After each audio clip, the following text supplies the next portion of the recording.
autoridades, representantes o responsables.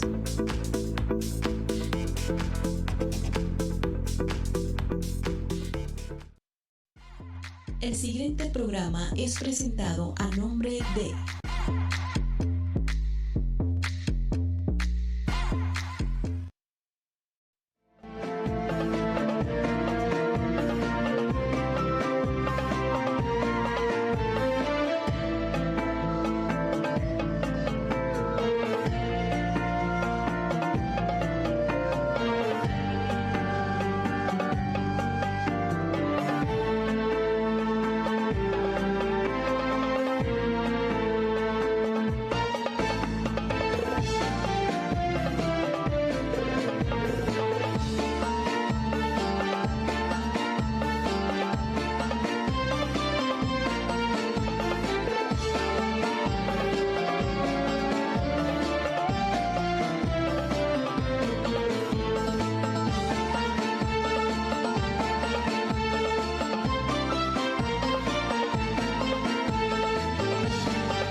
من آخر الليل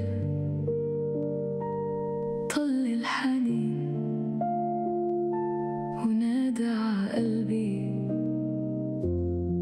من بعيد،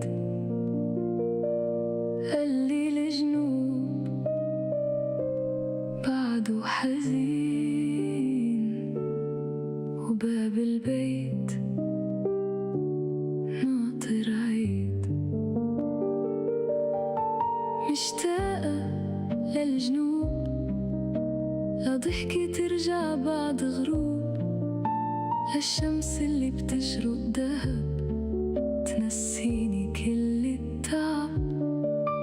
مشتاقة للجنوب لصوتك بين الدروب، للصبح اللي بيمحي العتاب وبيفتح للفرح باب. يا ضوي بعتم الليل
مهما طال المشوار وانضاعت منا الدروب عالردم من عمر دار، تحت الزيتون نغني ويكبر فينا المدى، وبكرة الشمس بتضوي تملى الدار ويغفى الصدى.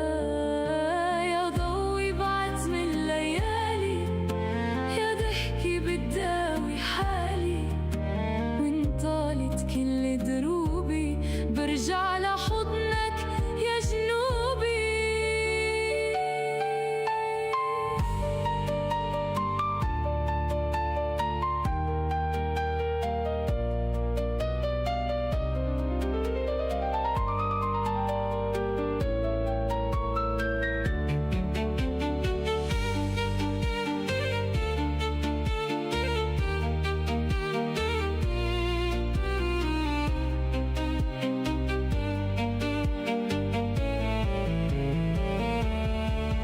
ما بيكبر قلبي بلا أرض، وما بتعمر أرض بلا ولاد، بتضلك يا جنوب صلاتي وعيد اللي ما بينعاد.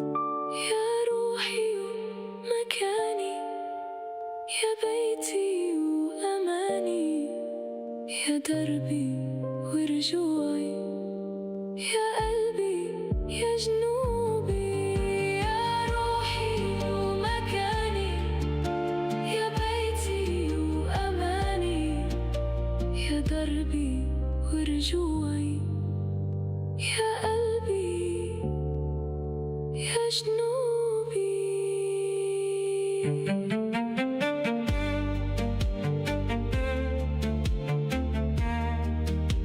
رجعت لك يا بيتي يا جنوبي.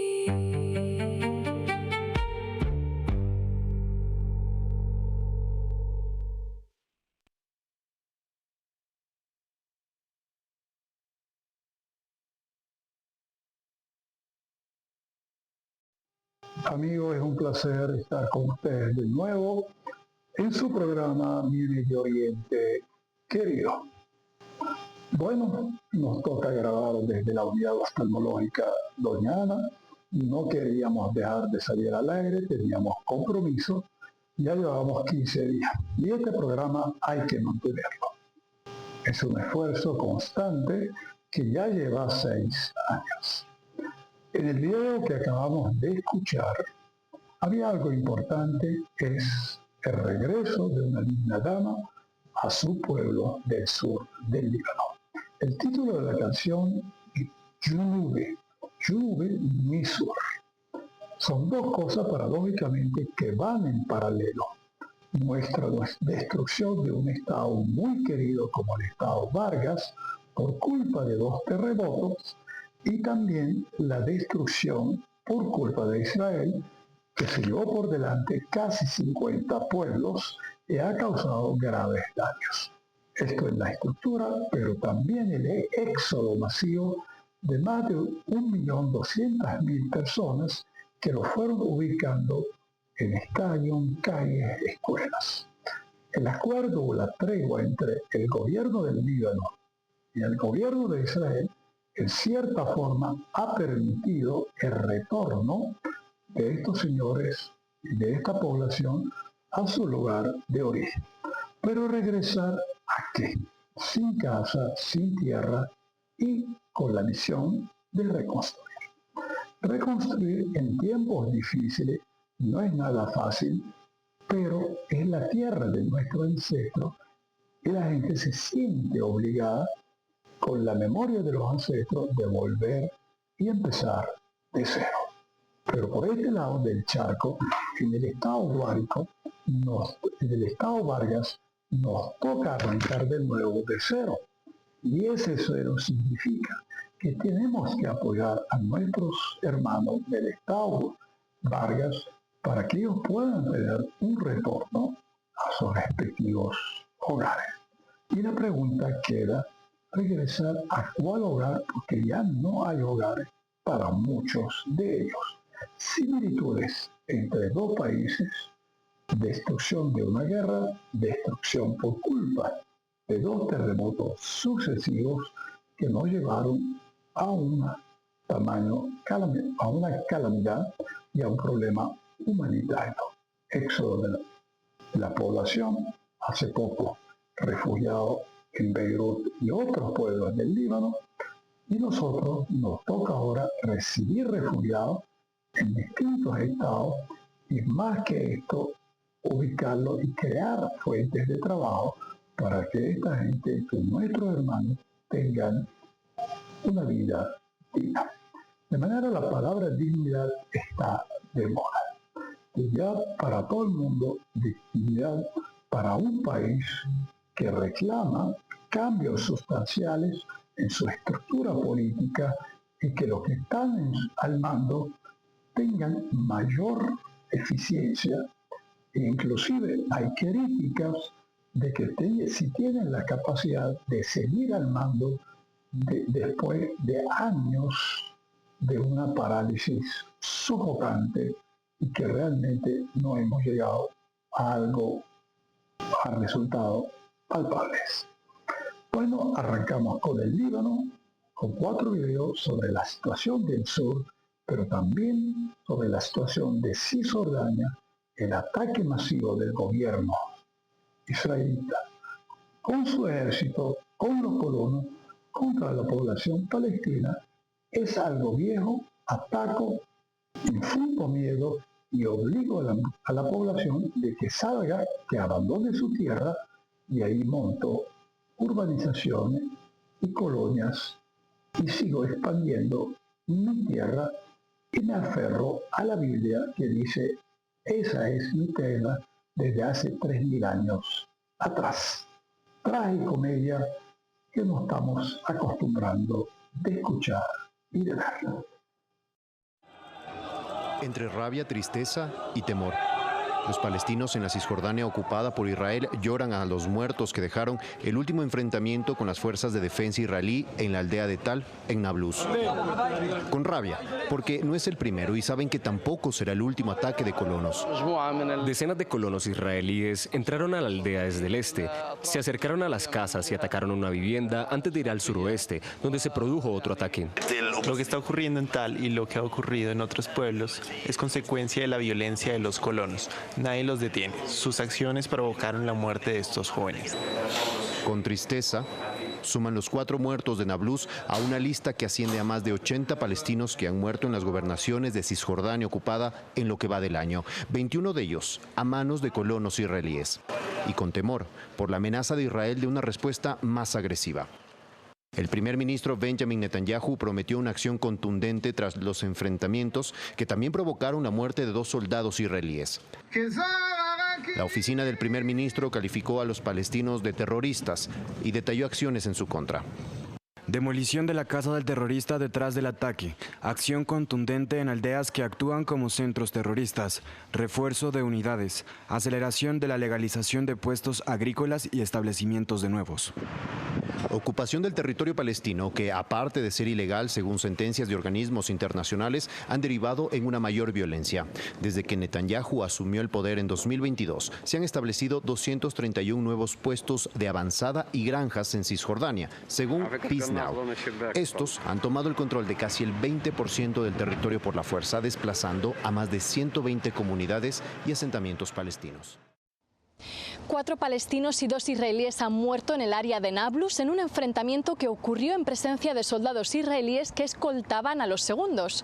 Como pasa a diario en Cisjordania ocupada, un grupo de colonos armados asaltó la localidad de Til, que bajo los acuerdos de Oslo está en zona A, prohibida para los israelíes, lo que causó que los residentes palestinos salieran a proteger sus casas y ahuyentarlos. Hasta aquí la situación habitual. Pero la tensión aumentó al punto de que uno de los residentes, todos desarmados, Nablus. Agarró el arma de un colono soldado que lo estaba apuntando y abrió fuego contra él. Hacía parte de la seguridad del asentamiento cercano de Jabat Gilad y probablemente también disparó contra el segundo soldado fallecido. Según fuentes palestinas, solo intentó hacerse con el arma tras ver a familiares muertos en el suelo. A raíz de más vídeos sabemos que además un soldado o un colono, cuesta distinguirlos porque algunos colonos también son soldados, abrió fuego repetidamente contra los palestinos, pese a que estaban lejos y no estaban atacando. De ahí las muertes de 2 hermanos y de sus 2 primos.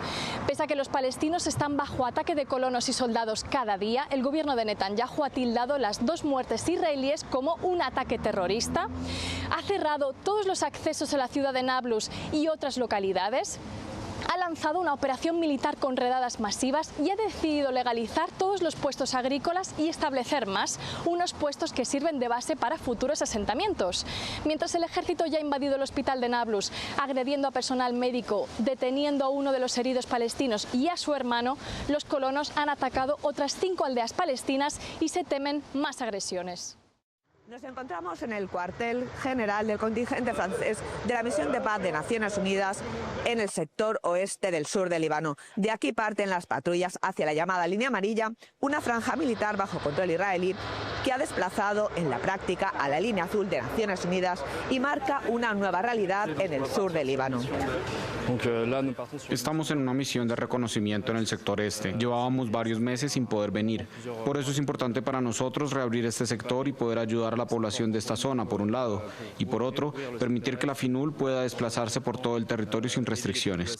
Recorremos una de las zonas más castigadas por la guerra entre Israel y Hezbollah y a nuestro paso aparecen pueblos destruidos, muchos todavía abandonados y una presencia militar israelí que sigue marcando el paisaje.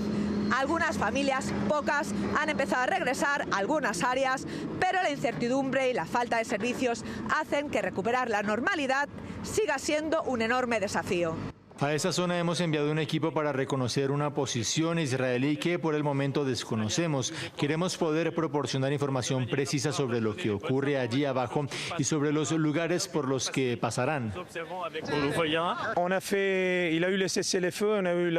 Hemos tenido la oportunidad de movilizar todas nuestras fuerzas para intentar desminar estas zonas y asegurar aquellas áreas que probablemente están contaminadas por minas. Estamos aquí precisamente para eso, para garantizar la seguridad antes de que la población pueda regresar a estos lugares. La misión de la ONU acompaña esta transición, pero el futuro de estas comunidades dependerá del acuerdo marco que prevé un despliegue gradual del ejército libanés en las zonas piloto para avanzar hacia el desarme Hezbollah y el repliegue israelí. Un proceso largo del que dependerán la seguridad, el regreso de los desplazados y la reconstrucción. El alto comisionado de la ONU para los Derechos Humanos, Volker Türk, afirmó este lunes en Beirut que Naciones Unidas ha documentado violaciones a gran escala del derecho internacional humanitario por parte de Israel en el Líbano, algunas de las cuales podrían constituir crímenes de guerra. Tras visitar el sur del país, Türk aseguró que los ataques israelíes continúan pese al cese de hostilidades anunciado el 17 de abril. Según el alto comisionado, los bombardeos y las operaciones terrestres han causado miles de muertos y heridos. Türk expresó además su preocupación por el futuro de la misión de paz de la ONU en el Líbano, cuyo mandato expira este año. Y Haitham Amira Fernández es el director ejecutivo del Centro de Estudios Árabes Contemporáneos con sede en Madrid. Nos acompaña a esta hora desde la capital española. Señor Amira, muchas gracias por estar con nosotros y bienvenido a DW. Muchas gracias a ustedes, un placer. Comenzando con la situación que veíamos en el Líbano, el reporte de la ONU podría aumentar la presión contra Israel para una retirada parcial o total de las tropas israelíes del suelo libanés, algo que también estaría exigiendo el presidente estadounidense Donald Trump, según reportan medios israelíes. ¿Qué probabilidades ve usted de que veamos una retirada en el corto o mediano plazo? Bueno, son muchos los informes que se han producido por Naciones Unidas y también por organizaciones internacionales de derechos humanos sobre las violaciones de derechos humanos que se cometen en Oriente Medio por las distintas partes. El Estado de Israel acumula muchos informes en su contra, en el caso del Líbano, de los territorios ocupados palestinos, en Gaza sin lugar a dudas, también en Cisjordania. Y al final aquí dependen factores geopolíticos y de apoyo a las prácticas que lleva a cabo el Estado de Israel. Esto es lo que está permitiendo que continúen los distintos frentes bélicos en Oriente Medio en ausencia de una esperanza de salida diplomática, negociada, desescalar en esos frentes, porque a fin de cuentas hay algunas partes interesadas en que se mantenga la guerra, que se mantengan los bombardeos. Los extremos en todos los bandos enfrentados desean que se mantengan las armas como único lenguaje de comunicación entre ellos, y eso se aplica a grupos no estatales armados y se aplica también al actual gobierno en Israel. Hablemos justamente del actual gobierno de Israel. El ejército israelí condenó el último ataque de colonos israelíes en Cisjordania y no podemos dejar el lado del contexto electoral en el que ocurren estos ataques. El líder de la alianza de izquierda, los demócratas, acusó a Benjamin Netanyahu y al actual gobierno israelí de, citamos, convertir Cisjordania en vísperas de las elecciones en una arena violenta que pone en peligro vidas humanas. ¿Qué tantas posibilidades y voluntad política tiene el actual gobierno en este contexto para poner freno a este tipo de ataques? Sí, el actual gobierno israelí en periodo preelectoral está compuesto por elementos, algunos de ellos extremistas en sus planteamientos, tanto en la relación con los palestinos y con los países del entorno de Israel, pero también extremistas en sus posiciones hacia la naturaleza que debe tener el Estado de Israel, algunos incluso queriendo imponer un sistema casi teocrático judío, sobre todo a la población israelí. En la actualidad hay una ideología que en Israel hasta hace algunos años era una ideología minoritaria, incluso marginal o excéntrica, que es conocida como el kahanismo, porque el nombre proviene de un rabino, Meir Kahane, que tiene planteamientos extremos en cuanto a la relación de Israel con su entorno y con la población no judía. Se resume ese pensamiento, esa ideología, en que hay que expulsar a los árabes, a los palestinos, tanto musulmanes como cristianos, de lo que llaman Judea y Samaria, y la expulsión tiene que ser o bien física, es decir, geográficamente sacarlos de esos territorios, mandarlos a cualquier otro lugar, eso se aplica a Gaza, a Cisjordania, o bien eliminación directa, física, como estamos viendo por parte de grupos de colonos violentos, armados, que aterrorizan a comunidades palestinas, comunidades civiles. El problema de todo esto es que esos ataques están ocurriendo bajo la mirada de las fuerzas de seguridad de Israel. No hay que olvidar que esas fuerzas de seguridad también responden a unos liderazgos políticos que comparten esa ideología del kahanismo y de soluciones extremas para acabar con lo que ellos llaman el problema palestino. Brevemente nada más, entonces el hecho de que las fuerzas de defensa de Israel por lo menos oficialmente lo condenen no va en líneas, según lo que entiendo, con lo que estarían dejando ocurrir. Bueno, los hechos y los vídeos que se pueden ver demuestran que hay fuerzas de seguridad israelíes, del ejército, de otros cuerpos, que acompañan a los colonos armados que van a provocar a poblaciones palestinas en sus territorios, quemando sus campos, sus olivos, sus propiedades, incluso lugares de culto, porque su ideología es que los tienen que expulsar a los palestinos, tanto musulmanes como cristianos, quieren echarlos fuera por la fuerza o incluso con la eliminación física. Y el problema es que en periodo preelectoral algunos consideran que esto les va a dar votos y otros, como el primer ministro Benjamin Netanyahu, cree que es un punto a su favor en sus aspiraciones electorales para seguir conservando el puesto de primer ministro y mantener la inmunidad, que es lo máximo que desea en estos momentos para no enfrentarse a causas abiertas en los tribunales israelíes. Escuchábamos el análisis de Haitham Amira Fernández. Señora Amira Fernández, muchísimas gracias por haber estado con nosotros y ojalá hasta una próxima ocasión. Gracias a ustedes. Bueno, amigo, el tema siguiente es un tema que nos importa muchísimo, es el tema de Vargas. Además del tema de Vargas o La Guaira, tenemos el problema de la diáspora. Tenemos un poco de hermanos damnificados, que hay una destrucción total y estos hermanos necesitan de un trabajo digno y fijo, porque tienen familia. Se habla de unas inversiones millonarias, se habla de un Fondo Monetario Internacional de reconstrucción, que eso va a traer fuentes de trabajo. Pero también, por el otro lado, va a haber una mudanza, o sea, emigración interna hacia otros estados. Algunos videos nos plantean ciertas cosas. ¿Qué vamos a hacer con esta gente que quedó damnificada? La hemos trasladado a otro estado. ¿Será que hay una inmigración interna solamente o puede haber otra cosa mucho más grave que es la inmigración externa? La diáspora sin duda es un tema que nos ha tocado a todos, sin excepción. Muchos hemos perdido entre comillas, hijos, sobrinos, hermanos, en esta gran jaula que se llama la diáspora. El país pierde un potencial enorme, forma gente muy calificada que por culpa de una crisis económica o por una mala planificación terminan tocando las puertas de otra nación para tener un sueldo y una vida digna.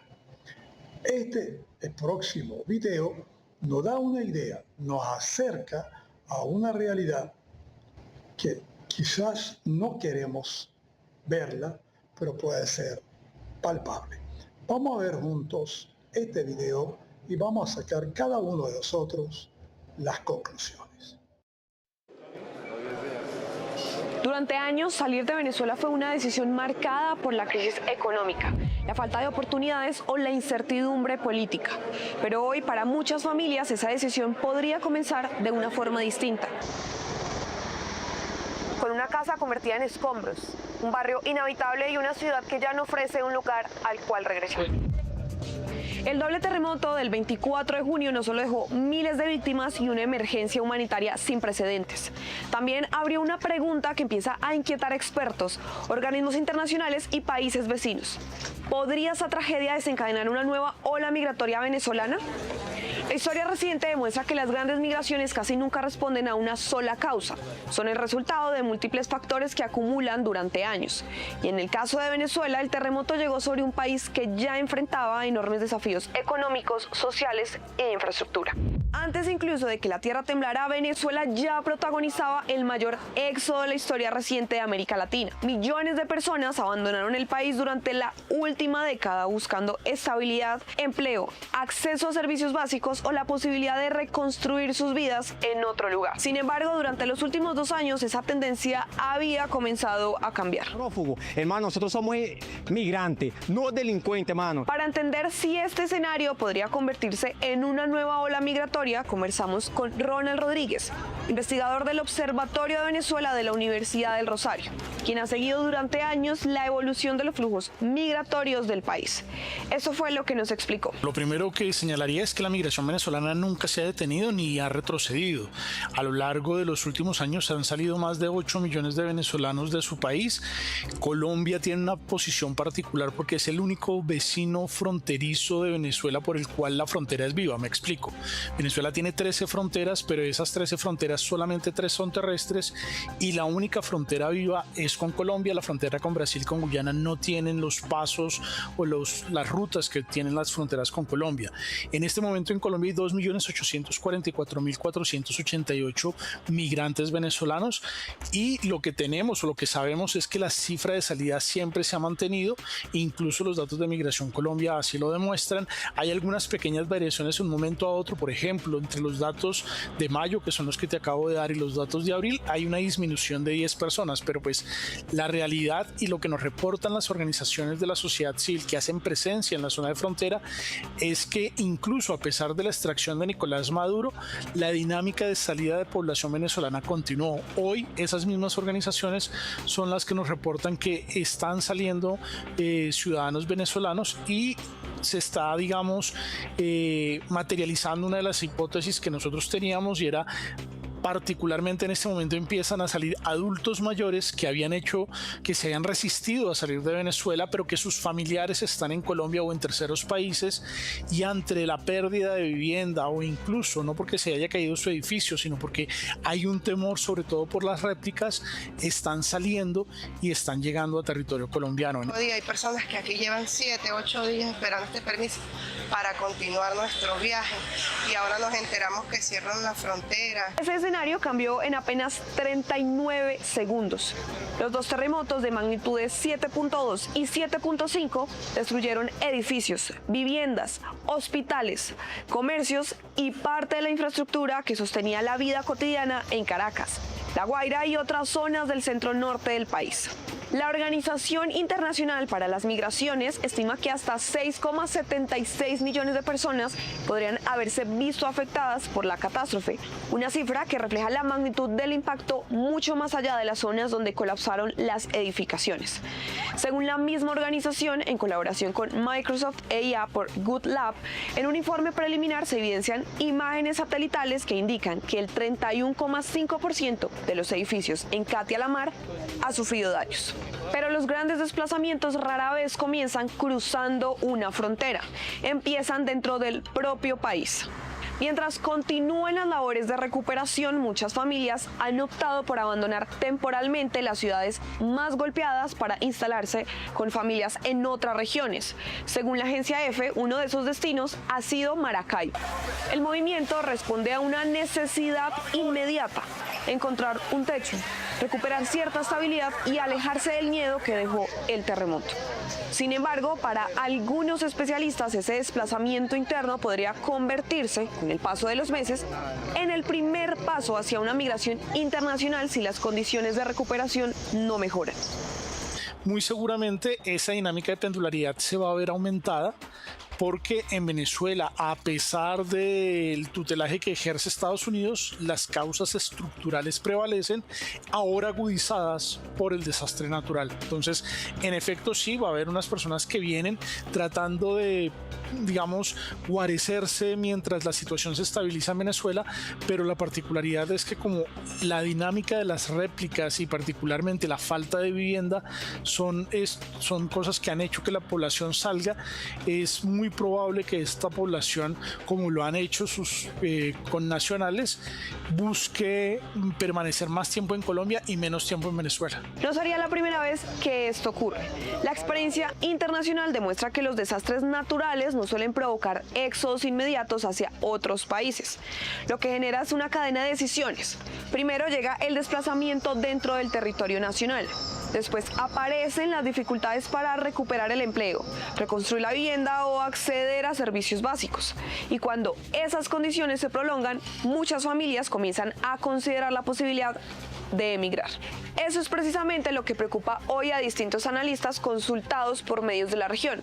No porque exista evidencia de una nueva ola migratoria en este momento, sino porque Venezuela enfrenta un desastre natural sobre una crisis que ya existía antes del terremoto. La reconstrucción representa otro desafío enorme. Un estudio preliminar de la Oficina de las Naciones Unidas para la Reducción del Riesgo de Desastres estima que los terremotos del 24 de junio dejaron daños por cerca de 37.000 millones de dólares entre viviendas, infraestructura y pérdidas económicas.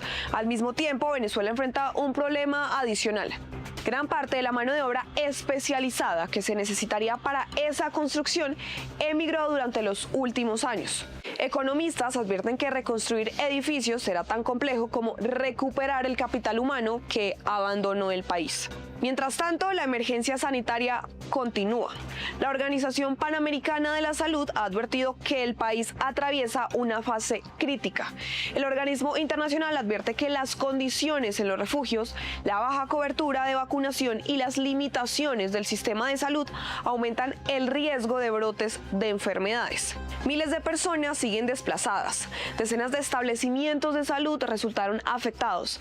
Y la prioridad ya no es únicamente atender a los heridos, sino restablecer los servicios esenciales y evitar nuevas emergencias derivadas del hacinamiento, la falta de agua potable y las limitaciones del sistema sanitario.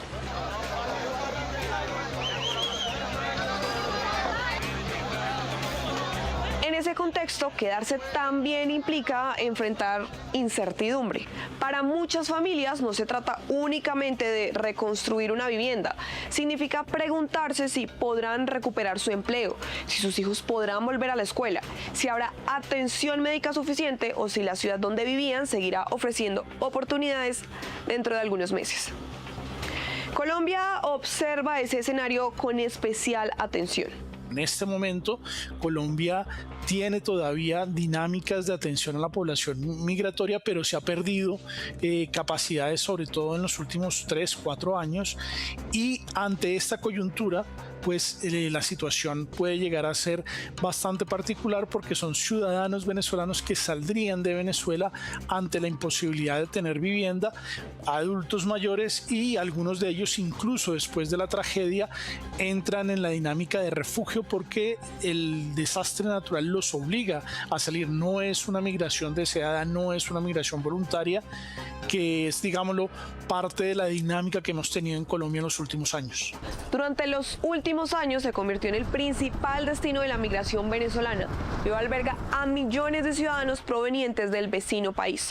Por eso, distintos expertos consideran que si el proceso de recuperación se prolonga y las condiciones de vida no mejoran, Colombia podría volver a convertirse en una de las principales puertas de salida para quienes deciden abandonar Venezuela. No obstante, insisten que hasta ahora se trata de un escenario de riesgo y no de una migración masiva ya confirmada. En primera instancia no podemos compararla con las anteriores. El volumen va a ser mucho menor, no va a ser los volúmenes de 2018-2019, que fue cuando tuvimos los grandes volúmenes.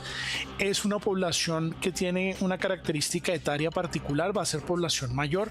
Incluso colombianos que habían hecho su vida en Venezuela y que se habían resistido a regresarse a nuestro país, sus hijos, sus nietos ya han llegado, pero ellos se resistían porque tenían su casa precisamente en Venezuela, pero esas condiciones hoy se ven un poco alteradas.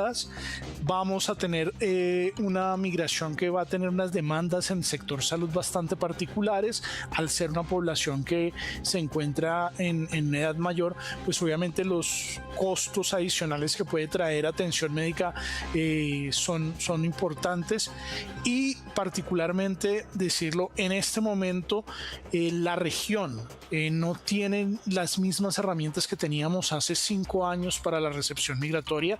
El mismo Estado colombiano no tiene un proceso de regularización desde 2021 con el Estatuto Temporal de Protección para Migrantes Venezolanos. Soy un migrante venezolano que llega con una serie de instrumentos que prácticamente lo igualan a un migrante panameño, ecuatoriano, peruano, y desconoce la realidad que vive Venezuela.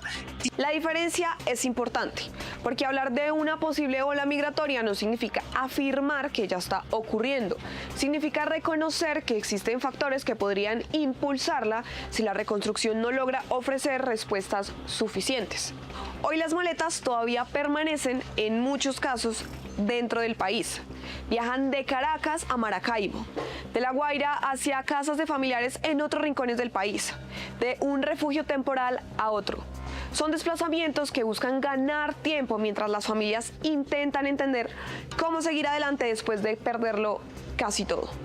También hay que decirlo, es una población que por sus características ya tiene una dinámica de movilidad humana, digámoslo así, más fácil de hacerlo, porque ya tienen una comunidad receptora en Colombia o en otros países en los cuales pueden eventualmente enviarle recursos para una primera instalación. Entonces no va a ser tan particular como la migración de caminantes que tuvimos en 2017 y 2018, que veíamos las carreteras llenas de ciudadanos venezolanos. No, en este caso no van a estar muchos de ellos caminando, sino que son los padres y los abuelos de los venezolanos que están acá. Entonces ellos les proveerán servicios de transporte y alguna pequeña manutención. De hecho, junto con la profesora Ligia Bolívar de Alerta Venezuela, creemos que es muy importante que se cree un mecanismo para que los mismos venezolanos que estén acá se hagan responsables y protejan a sus adultos mayores. Eso se puede eventualmente llegar a hacer. Hay otros instrumentos que ya tienen la cooperación internacional para cuando se trata de tragedias naturales, pero en este caso puntualmente, como son adultos mayores, los podrían ser apadrinados por sus nietos o por sus hijos en territorio colombiano, y eso podría dar más facilidades, sobre todo en eventuales procesos de regularización. Pero la historia de Venezuela demuestra que cuando una crisis se prolonga, esas maletas pueden recorrer distancias mucho mayores. La decisión de emigrar casi nunca comienza en un aeropuerto o en un puesto fronterizo. Comienza mucho antes. Empieza cuando una familia comprende que ya no tiene un hogar al cual regresar, que el trabajo desapareció junto con los edificios y que reconstruir su vida puede resultar más difícil que empezar de nuevo en otro lugar. Tristemente en la región se le ha dado la espalda a la migración venezolana. En Chile, Perú, Ecuador, las medidas frente a la migración se han vuelto muchísimo más restrictivas, incluso se han criminalizado dinámicas de flujos migratorios. Estados Unidos prácticamente está cerrada como alternativa desde la llegada del presidente Donald Trump.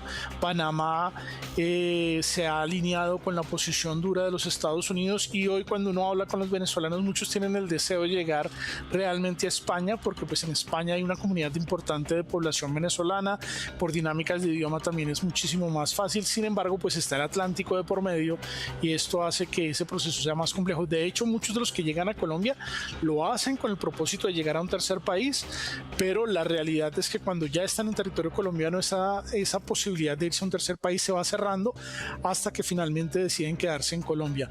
Hoy en Colombia hay más de 800.000 ciudadanos venezolanos irregulares, entre 526.000 que reconoce Migración Colombia como irregulares y 321.000 que denomina como en lógica de regularización, aunque el permiso por protección temporal ya no los cobija salvo que sean menores de edad y estén en institución educativa. Entonces la realidad es que a pesar de que muchos quieren llegar a terceros países, terminan en territorio colombiano y hoy Colombia tiene estancada parte de su respuesta a la migración venezolana. Ese es el escenario que hoy preocupa a los organismos internacionales, no porque la nueva ola migratoria sea inevitable, sino porque después del terremoto, millones de venezolanos vuelven a enfrentarse a una pregunta que creían haber dejado un poco atrás: ¿quedarse o volver a empezar lejos de casa?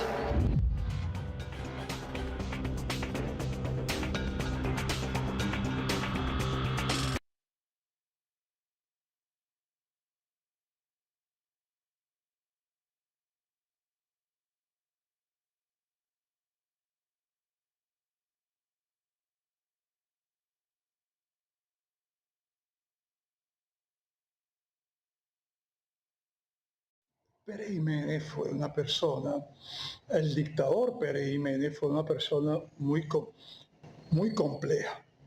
A la larga es un dictador, asume el poder con su junta, él no fue primero, fue Delgado Chalbó, pero del 52 al 58 fue la persona que gobernó el país. Levantó muchas polémicas, su política en una dictadura, apresó a grandes dirigentes políticos, tuvo que sacar fuera del país, obligó al exilio a dirigentes como Gallegos, como Betancourt, inclusive en el año 57 apresó a Caldera, a Rafael Caldera, que posteriormente fue presidente. La democracia brilló por su ausencia. Y el tema de la democracia es algo importante. Nosotros nos aferramos a algo que se llama democracia. Y nosotros estamos pidiendo purificar un Consejo Nacional Electoral. Estamos diciéndole al pueblo, vengan, voten, para que ustedes puedan tener unos representantes legítimos. Esto sale de la base, no de arriba. O sea, no son las cúpulas de los partidos. Y en eso me meto en todos los paquetes, cuarta, quinta república, que tengan que escoger los dirigentes políticos. El mismo pueblo escoge su representante, lo lleva, pero al mismo tiempo hay un sistema democrático que controla a estos dirigentes que asumen posiciones, cosa que hemos fallado en este tema. El Contralor de la República, el que controla a nuestros principales dirigentes, deja mucho que desear. Pero Pérez Jiménez se asoma de nuevo, no por su talento democrático, sino por las obras que realizó en este periodo.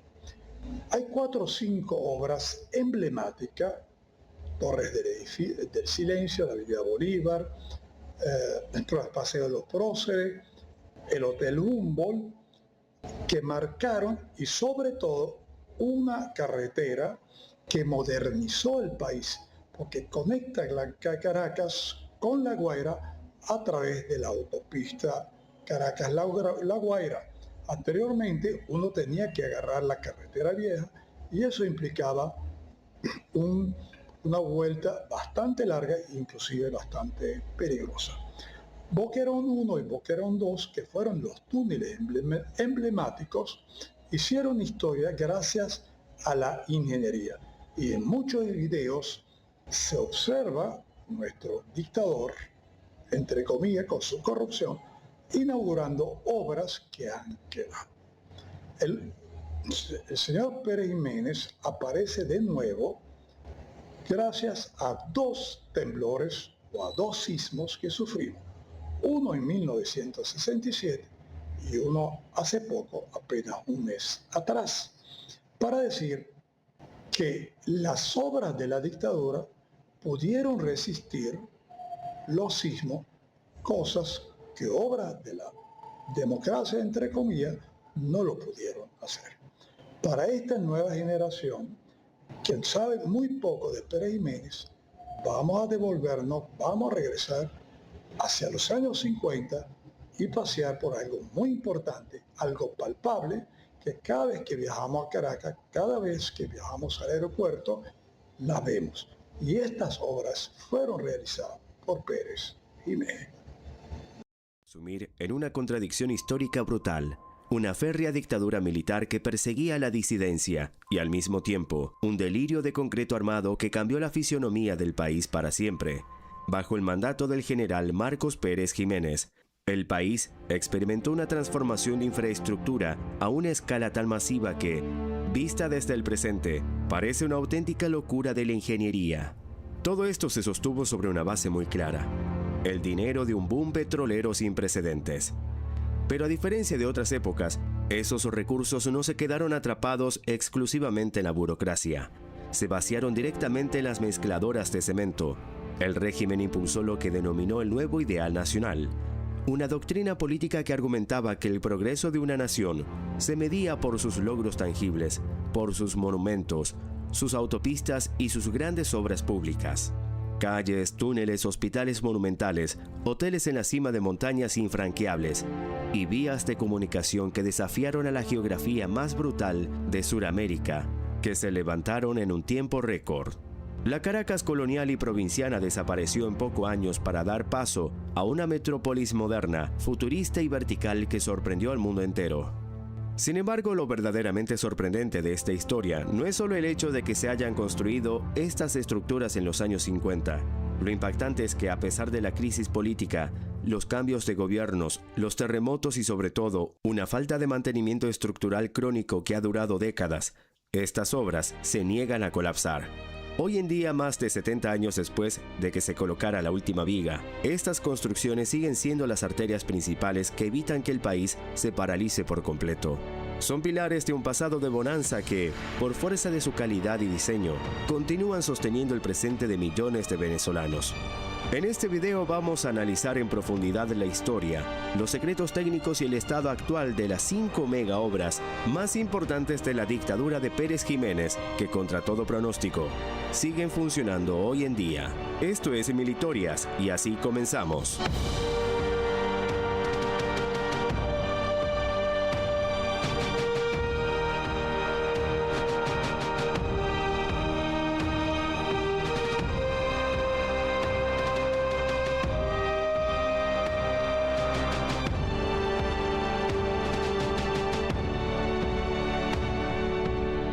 Número 5. La autopista Caracas-La Guaira. Para dimensionar la primera gran obra de esta lista, debemos entender el enorme obstáculo geográfico que representaba la cordillera de la costa. Hasta principios de los años 50, el trayecto entre el principal puerto del país, en La Guaira, y la capital, se hacía a través de una carretera vieja construida en el siglo XIX. Una vía estrecha con más de 360 curvas, donde los conductores tardaban más de una hora en avanzar apenas unos kilómetros. La expansión económica de Venezuela exigía una solución drástica, y el régimen de Pérez Jiménez respondió con la que sería catalogada como la obra de vialidad más costosa y espectacular del continente, superada en complejidad únicamente por el Canal de Panamá.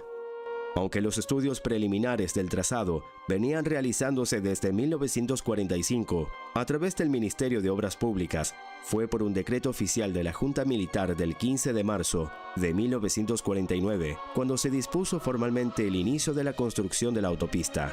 Los trabajos en el terreno arrancaron de lleno en 1950 y se extendieron durante casi 4 años de intensa labor ininterrumpida. La mano de obra estuvo compuesta por ingenieros venezolanos y un contingente masivo de casi 300 obreros inmigrantes italianos, alemanes y austríacos, quienes trabajaron bajo una presión extrema para cumplir con los ajustados plazos del régimen. Finalmente, la espectacular supercarretera de 17 kilómetros fue inaugurada con bombos y platillos el 2 de diciembre de 1953, reduciendo el viaje a tan solo 15 minutos. El costo total de la hazaña ascendió a la astronómica cifra para la época de 240 millones de bolívares. El diseño de los icónicos viaductos que cruzaban la profunda quebrada de Tacagua fue encargado a la prestigiosa firma francesa Campenon Bernard, bajo la concepción directa y asesoría del eminente profesor Eugene Freycinet, reconocido mundialmente como el padre del concreto pretensado. Freycinet diseñó un método de ingeniería enteramente nuevo para el viaducto número 1, levantando un imponente arco central de 152 metros de luz a una elevación de 70 metros sobre el vacío. La audacia del diseño permitía que los 3 viaductos de la ruta compartieran características similares, lo que facilitó la reutilización de los encofrados y equipos a lo largo de la obra. Pero el verdadero reto de la ruta no fueron solo los abismos, sino las indomables montañas de roca sólida. Para abrir paso a la vía en las zonas donde la topografía hacía imposible construir puentes, los ingenieros tuvieron que recurrir a la perforación pura y dura. En uno de los cerros más inestables donde las curvas cerradas no daban tregua, se ejecutó una de las mayores voladuras controladas registradas en la historia de la ingeniería civil hasta ese momento. Se detonaron 250.000 kilos de dinamita, unas 8.000 cajas de explosivos, en una sola explosión masiva para rebañar la montaña. Para atravesar el resto de la cordillera, se excavaron los túneles gemelos de doble servicio, conocidos como Boquerón 1 y Boquerón 2, cuyos trabajos comenzaron en 1951. La perforación se realizó utilizando técnicas modernas de excavación minera y voladuras sucesivas, avanzando simultáneamente desde ambos extremos de la montaña, hasta encontrarse en el centro con precisión milimétrica. Al momento de su inauguración, el túnel Boquerón 1 se convirtió en el más extenso de Venezuela y uno de los más largos del mundo para vehículos automotores, con una longitud exacta de 1910 metros. Por su parte, el Boquerón 2 complementaba la ruta con unos más modestos, pero igualmente complejos, 497 metros de extensión. Ambos túneles fueron dotados desde el primer día con sistemas avanzados de iluminación las 24 horas, ventilación artificial forzada para evacuar los gases de los motores y teléfonos de emergencia integrados en las paredes. Aunque el viaducto número 1 original terminó colapsando en el año 2006 debido al movimiento geotectónico e indetenible de la ladera sur de la montaña, lo que obligó a construir un nuevo viaducto alterno de 803 metros inaugurado en 2007. El trazado maestro de la autopista, el resto de los viaductos originales y la imponente estructura interna de los túneles Boquerón siguen perfectamente operativos. 7 décadas después, esta obra concebida en los años 50 sigue soportando el paso diario de miles de vehículos pesados y automóviles, manteniéndose como la ruta comercial y de pasajeros más crucial e insustituible de toda la nación. Número 4. El Centro Simón Bolívar y las Torres de El Silencio. Con la autopista Caracas-La Guaira, asegurando la entrada al país, el régimen necesitaba transformar el destino final de esa vía, el propio corazón de la capital. A comienzos de la década de 1950, el centro de Caracas seguía atrapado en su trazado colonial de calles estrechas, techos de tejas y un severo problema de hacinamiento y tráfico. La respuesta de la dictadura fue una intervención urbana radical sin precedentes en la región, el diseño y construcción del Centro Simón Bolívar, coronado por las imponentes torres de El Silencio. Aunque conceptualizado inicialmente a finales de los años 40 por el arquitecto Cipriano Domínguez, el proyecto fue asumido con prioridad absoluta por el gobierno militar para convertirlo en el símbolo del progreso y la modernización del Estado. Las obras de excavación y demolición de los viejos bloques coloniales comenzaron con fuerza en 1949 y el complejo fue inaugurado por etapas, culminando su estructura principal hacia 1954. Para su ejecución, se removieron millones de metros cúbicos de tierra, en lo que fue la mayor renovación urbana de América Latina en esa época. El diseño arquitectónico de Cipriano Domínguez se basó en los principios más puros del funcionalismo y las teorías de Le Corbusier. La genialidad del Centro Simón Bolívar radicó en su concepción multinivel, una idea revolucionaria para la época. El proyecto dividió la ciudad en estratos. En la superficie se crearon plazas públicas, pasajes peatonales y áreas comerciales. A nivel intermedio se dispusieron los accesos a las oficinas y bajo tierra se construyó un sofisticado sistema vial subterráneo. La avenida Bolívar fue canalizada directamente por debajo de las estructuras, permitiendo que el tráfico pesado atravesara el centro de la ciudad de este a oeste, a través de gigantescos túneles sin interrumpir la vida peatonal de la superficie. La joya de la corona del complejo son las Torres Gemelas, conocidas popularmente como las Torres de El Silencio, con 32 pisos cada una y una altura de 103 metros. Se convirtieron de inmediato en los rascacielos más altos de Venezuela y en un hito de la ingeniería estructural en concreto armado del continente. Las torres no solo desafiaron la altura, sino también las normativas antisísmicas de la época, empleando masivos cimientos de concreto y estructuras de soporte calculadas para resistir los movimientos telúricos de la falla de San Sebastián. Cada torre fue dotada de tecnología de vanguardia para los años 50, incluyendo sistemas de aire acondicionado centralizado para todas las oficinas, tuberías internas para el cableado telefónico y de telégrafos, y una batería de ascensores de alta velocidad, que eran la sensación de la ciudad.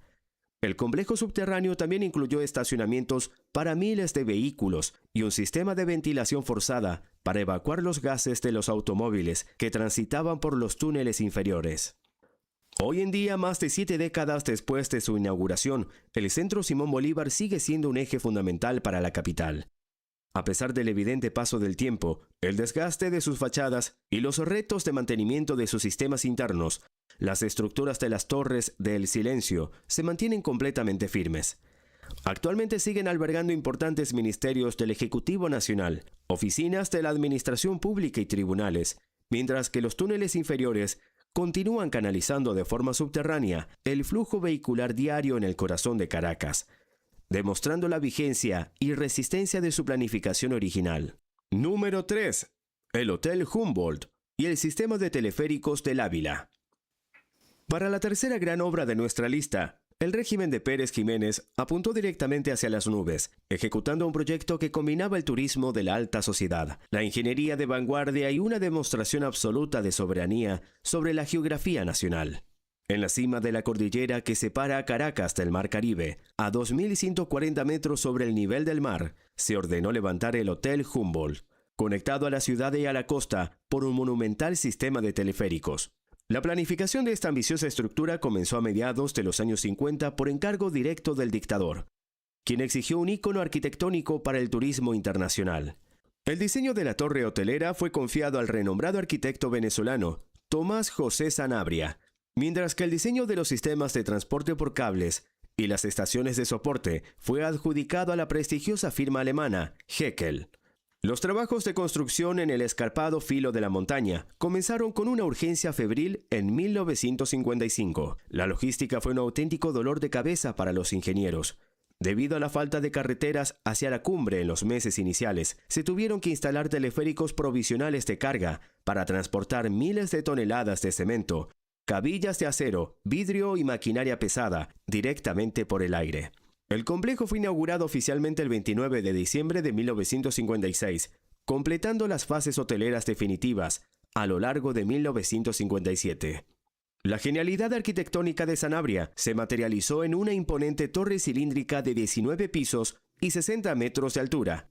La elección de la forma circular no obedeció a un capricho estético, sino a un riguroso cálculo de ingeniería. El diseño cilíndrico ofrecía una resistencia aerodinámica excepcional contra los brutales vientos que azotan de manera constante la cresta de la montaña, minimizando las vibraciones y el desgaste estructural. Además, la disposición del cilindro permitía a los huéspedes disfrutar de una vista ininterrumpida de 360 grados, contemplando el valle de... Una pausa para seguir con el tema de Pérez Jiménez. Es un video largo, pero hay algo que me llamó la atención, es además de estas obras, él fue también que hizo la pista del aeropuerto de Palo Negro. Palo Negro apenas queda a 40, 50 kilómetros de San Juan de los Morros, y para nosotros que vivimos en el estado Guárico, y específicamente en la capital del Guárico, cuando nos plantean la posibilidad de un aeropuerto internacional en Maracay, específicamente en Palo Negro, obviamente nos interesa porque nos facilita esos vuelos internacionales. Hay, por la diáspora, por cantidad de cosas, muchos anualmente nos movemos. Buscamos vuelos internacionales, Madrid, Bogotá, Turquía, el Líbano, etcétera, Italia, Roma, y la presencia de un espacio, porque en este video, pequeño video, se plantea que Palo Negro inclusive tiene terrenos mucho más amplios que Maiquetía. Ojalá que esto fuera palpable, pero lo llamativo también que esta pista fue realizada de 3 kilómetros también por el señor Pérez Jiménez. Seguimos entonces con este video. Palo Negro fue una base hecha por Pérez Jiménez, muy bien hecha, y consta con una pista de 3.100 metros y ahí hay unas actividades militares. Ahora resulta que Palo Negro tiene el doble de terreno Maiquetía virgen. Sí, en Palo Negro puedes perfectamente desarrollarlo, pues. Fíjate, aquí yo traje para que tú cojas la escala.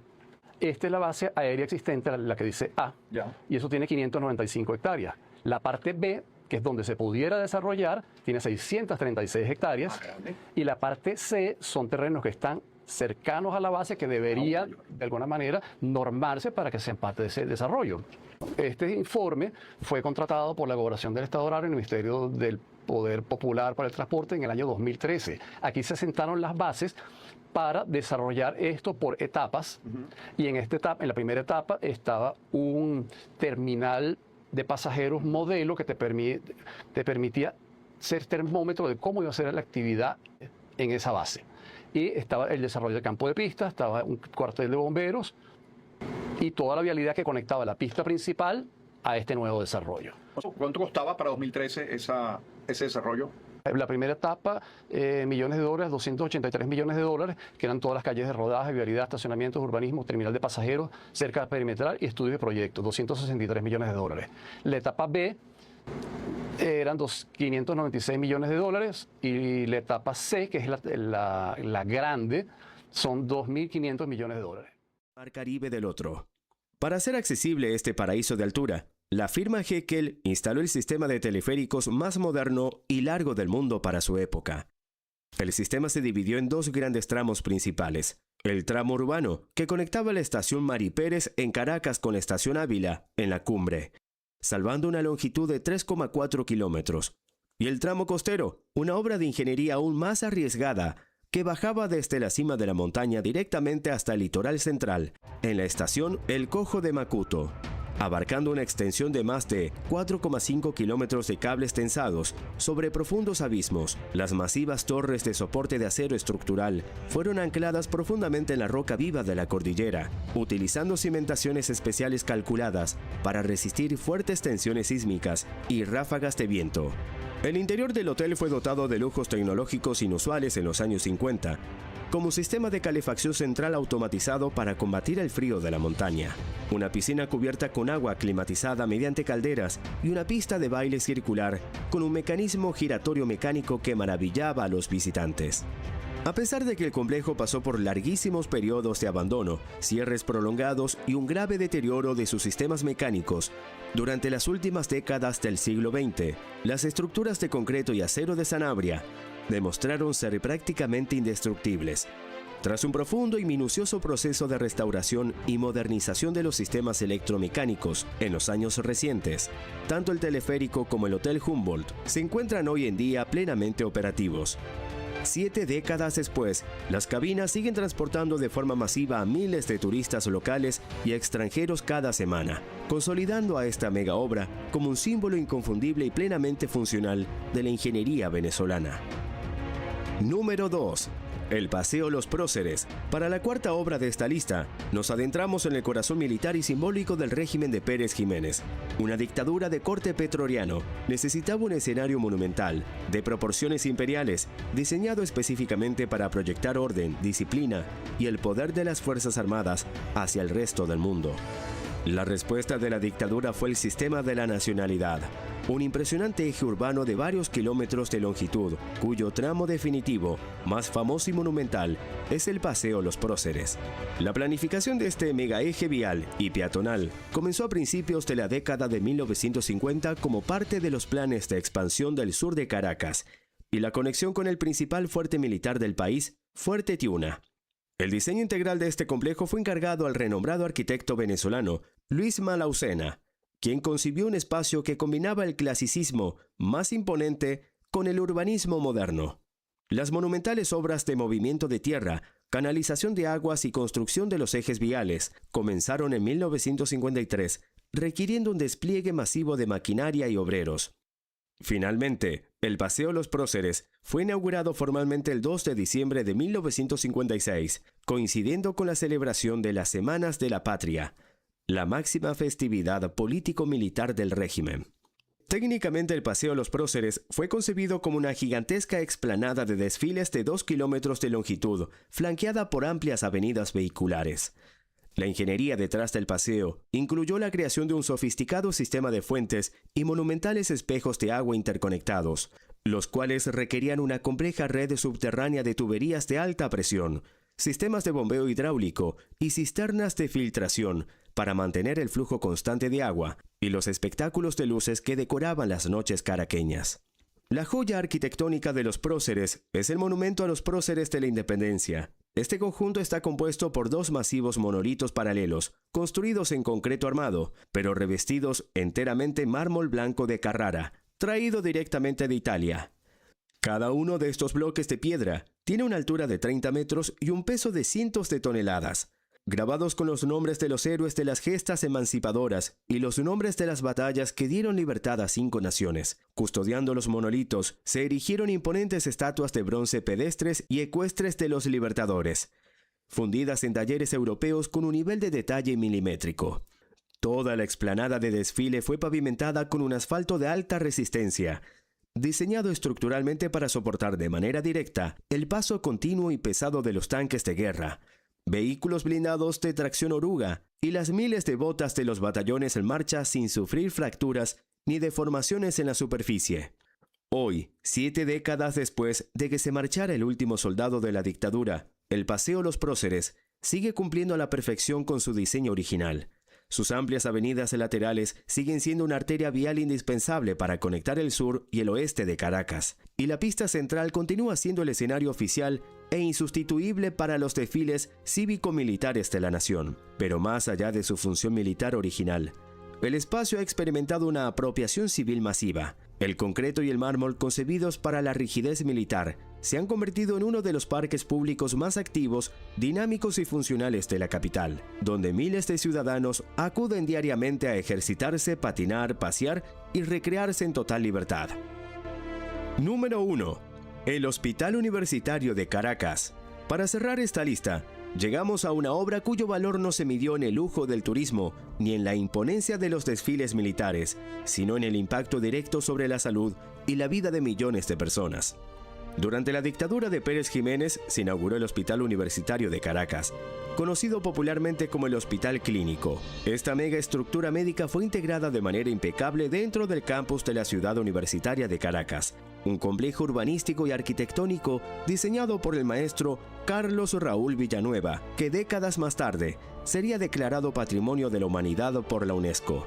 Aunque la planificación general de la ciudad universitaria había comenzado en los años 40, el régimen militar asumió la culminación del hospital como una prioridad absoluta de su agenda de salud pública. Las obras civiles de esta inmensa mole médica se ejecutaron con una velocidad sorprendente a principios de los años 50, requiriendo el vaciado de miles de toneladas de concreto armado y el trabajo coordinado de empresas nacionales e internacionales de equipamiento tecnológico. El hospital universitario fue inaugurado formalmente por el general Marcos Pérez Jiménez el 14 de mayo de 1956, abriendo sus puertas de inmediato como el centro asistencial y docente más moderno, grande y avanzado de toda América Latina. Desde el punto de vista de la ingeniería y la arquitectura hospitalaria, el diseño de Villanueva y su equipo de ingenieros fue completamente revolucionario para la época, rompiendo con el viejo esquema colonial de hospitales de pabellones aislados y horizontales. El universitario se construyó bajo el concepto de hospital monobloque vertical. La estructura principal cuenta con 11 pisos de altura y una capacidad original diseñada para albergar más de 1.200 camas de hospitalización. Técnicamente, el edificio fue calculado con un sistema de orientación y fachadas que aprovecha la ventilación cruzada natural y la iluminación del sol tropical de manera óptima, reduciendo los costos de energía y mejorando las condiciones de salubridad interna para evitar la concentración de bacterias.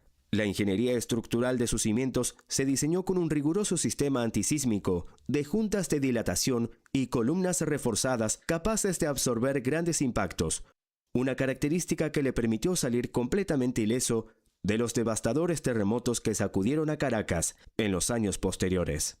El hospital fue dotado desde el primer día con tecnologías médicas de vanguardia que no existían en el resto de la región. Una red de quirófanos centrales con sistemas de flujo de aire esterilizado, laboratorios automatizados, unidades de radiología de última generación y un sistema de rampas helicoidales y ascensores de alta capacidad, distribuidos estratégicamente para garantizar el traslado inmediato de pacientes en camilla entre los laboratorios, las salas de operaciones y las zonas de recuperación. Además, se concibió bajo una visión docente. Cada piso de especialidad médica se conectaba directamente con aulas de clase de la Universidad Central de Venezuela y anfiteatros anatómicos con capacidad para cientos de estudiantes de medicina. Hoy en día, 7 décadas después de que se cortara su cinta inaugural, el Hospital Universitario de Caracas sigue en pie, cumpliendo su noble misión las 24 horas del día. A pesar de haber sufrido las severas consecuencias de la falta de presupuesto, la escasez de insumos y el profundo desgaste de los servicios públicos que han afectado al sistema de salud nacional en las últimas décadas, su estructura de concreto sigue siendo inquebrantable. Este gigante de la medicina continúa operativo como el principal hospital escuela de Venezuela, el lugar donde se forman los mejores médicos del país y el centro de refugio asistencial, que atiende diariamente a miles de pacientes de bajos recursos, demostrando que la durabilidad de su diseño original sigue salvando vidas en el presente. La historia de las naciones rara vez se escribe con trazos puramente blancos o negros, y el legado de la década de 1950 en Venezuela es el vivo reflejo de esa complejidad. La dictadura de Marcos Pérez Jiménez persiguió a la disidencia, censuró la libertad de expresión y exilió a miles de ciudadanos, dejando una profunda herida en la memoria política y democrática del país. Sin embargo, al mismo tiempo es un hecho históricamente innegable que su administración sembró el concreto y el acero sobre el cual Venezuela entró de golpe en la modernidad del siglo XX. Lo verdaderamente asombroso de estas 5 megaobras no es solo el récord de tiempo en el que fueron levantadas, sino su capacidad casi milagrosa de resistencia. Estas estructuras no solo han sobrevivido al implacable paso del tiempo, al desgaste cotidiano y a décadas enteras de una preocupante falta de mantenimiento presupuestario crónico, también han desafiado con éxito a la propia naturaleza. Han resistido con firmeza terremotos devastadores como el de Caracas en 1967 y 2026, demostrando que los cálculos de los ingenieros de aquella época estaban hechos para durar por generaciones. Hoy estas construcciones no son simples piezas de museo ni fantasmas del pasado, son pilares vivos que 70 años después de ser concebidos, siguen sosteniendo el día a día, la economía, el transporte y la salud de millones de venezolanos. Nos dejan ante una realidad contundente. Gran parte de la vida moderna del país se sigue moviendo gracias a los cimientos que se vaciaron en los años 50. El ferrocarril Puerto Cabello-Barquisimeto, la autopista Tejerías-Valencia, la carretera El Guapo-Barcelona, construcción de 6.041 apartamentos y 233 edificaciones para servicios auxiliares del Plan de Mejoramiento de la Vivienda Urbana, los hospitales generales de Maracaibo y de San Cristóbal, el Hospital de Maternidad en Caracas, primera etapa, el Hospital de Niños en Caracas, el acueducto de Cabimas, la construcción de 25 grupos escolares, 3 liceos y una escuela normal, La industria petroquímica primera etapa, que comprende plantas de fertilizantes, plantas de clorosoda, refinería experimental de petróleo y obras anexas. El dique seco de Puerto Cabello y obras anexas primera etapa, el reacondicionamiento de las minas de carbón de Naricual, el Hospital Central de las Fuerzas Armadas, la Escuela Básica de las Fuerzas Armadas y el cuartel de la Guardia Presidencial. Llegados a este punto, la pregunta es obligatoria para abrir el debate. ¿Por qué creen ustedes que las obras construidas hace 7 décadas siguen siendo más resistentes, duraderas y funcionales que muchas de las infraestructuras que se han levantado en los últimos años? ¿Es un tema de calidad de materiales, de rigurosidad en la ingeniería o de voluntad política? Déjame saber tu opinión abajo en los comentarios y si has tenido la oportunidad de transitar, visitar o utilizar alguna de estas 5 megaobras, comparte también tu experiencia. Si te apasiona la historia militar, la geopolítica y los grandes relatos que formaron nuestro pasado, no olvides darle un me gusta a este video, suscribirte al canal y activar la campanita de notificaciones para que no te pierdas ninguno de nuestros próximos documentales. Y a propósito del paso del tiempo, aquí te contamos la historia del terremoto de 1967. Y si quieres conocer más sobre el general Marcos Pérez Jiménez, aquí te dejamos esta lista de reproducción. Nos vamos de nuevo al Medio Oriente. Abandonamos la memoria del señor Pérez Jiménez y su dictadura. Hemos refrescado para nuestra juventud las obras y nos vamos a algo muy delicado, que es la nueva guerra en el Medio Oriente. Hubo una tregua entre Estados Unidos e Irán. Lamentablemente esa tregua no dio su fruto y de nuevo tenemos guerra. Pero surge una nueva figura en el mundo árabe que es Arabia Saudita. Hace unos 40, 50 años el papel de Arabia Saudita era muy pasivo. Habían potencias regionales por su cercanía, por tener frontera con Israel, Egipto, Siria, Irak, jugaban un papel, inclusive Jordania jugaba un papel mucho más predominante y Arabia Saudita lo que hacía era apoyar económicamente. Con el debilitamiento y el pacto de 1980 entre Egipto e Israel, con el presidente Sadat, poco a poco, y la guerra del Golfo y la presencia de los ayatolá en Irán, hay un miedo y hay una alianza entre los países del Golfo y Estados Unidos. Estados Unidos poco a poco fue armando a los países del Golfo. También hay un negocio en el medio porque aquí hay petróleo y los países del Golfo están invirtiendo una buena suma. Algunos dicen 20-30% de sus entradas en petróleo, hidrocarburos, gas, para tener un ejército porque tienen temor. Y su temor lo tienen al frente en Irán. Pero además Irán tiene otros sucursales, para hablar de sucursales, que son religiones. El Medio Oriente es complejo porque no hablamos de Estado, no hablamos quizás hasta de etnia en este momento, sino de religiones. Los chiitas sienten empatía por Irán. Y eso ha sido siempre el tema. Hezbollah chiita se siente empatía. Los alawitas en Siria, con el Assad, hasta hace 2 años tenían una alianza con Irán. Pero también hay un tema muy delicado en el Yemen. Nosotros habíamos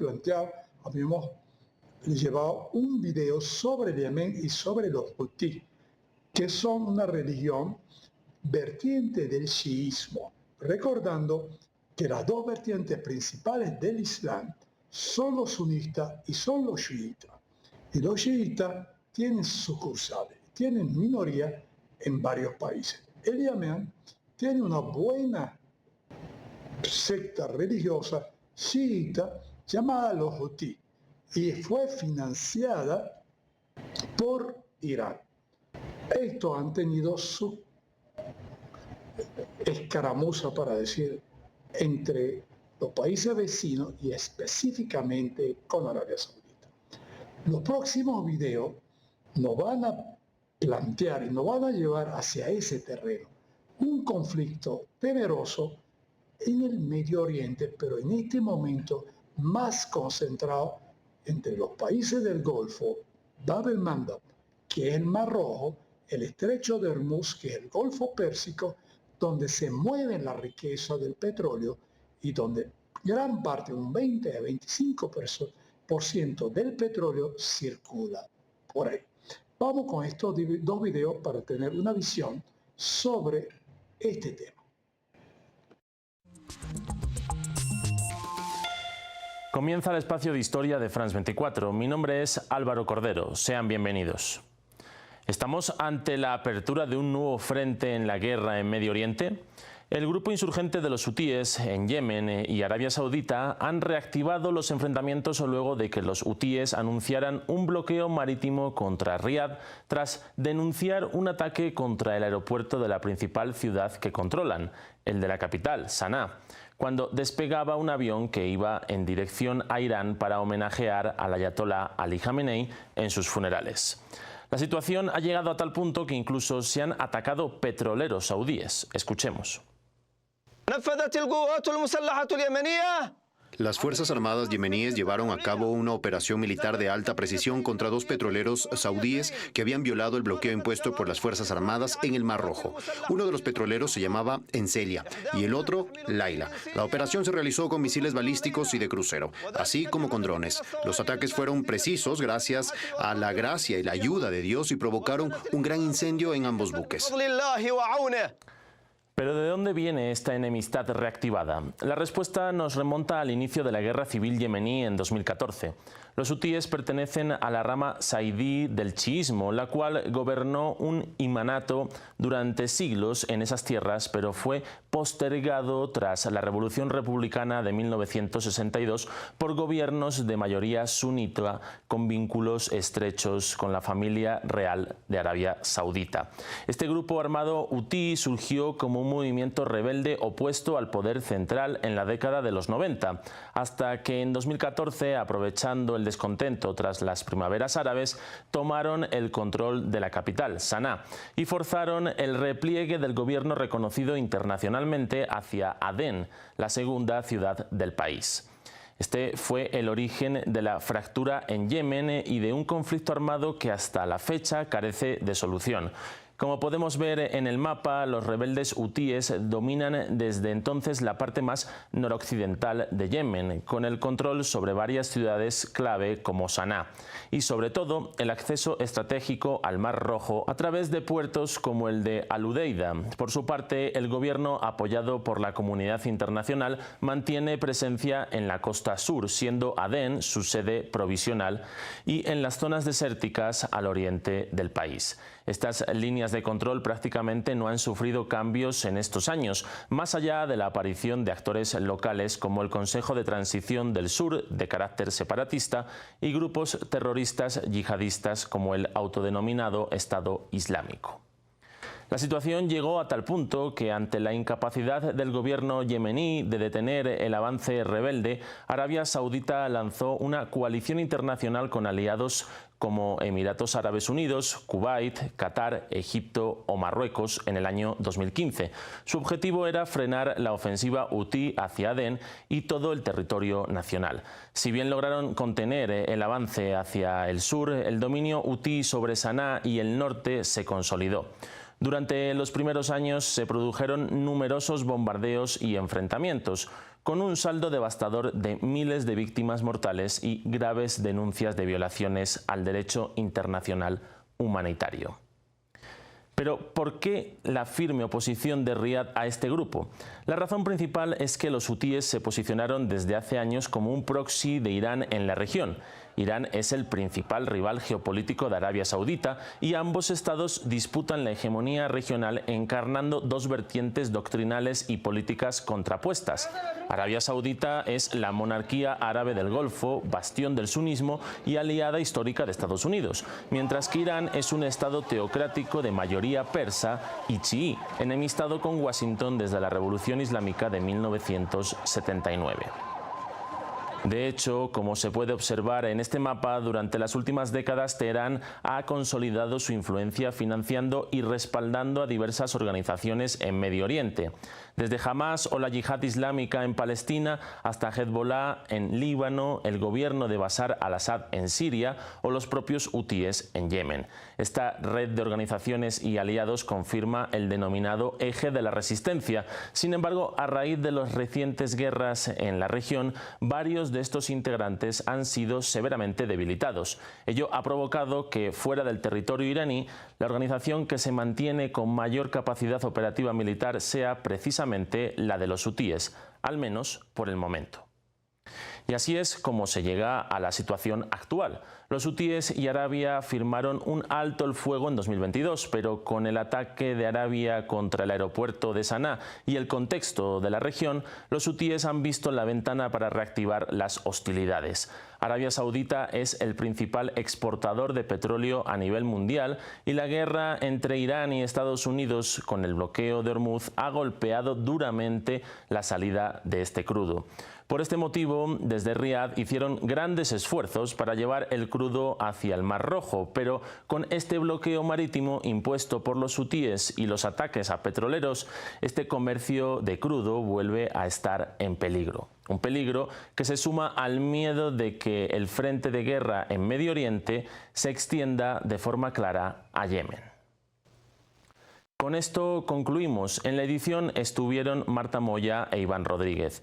Y recuerden que si quieren conocer más historias pueden seguir conectados a France 24 y a france24.com.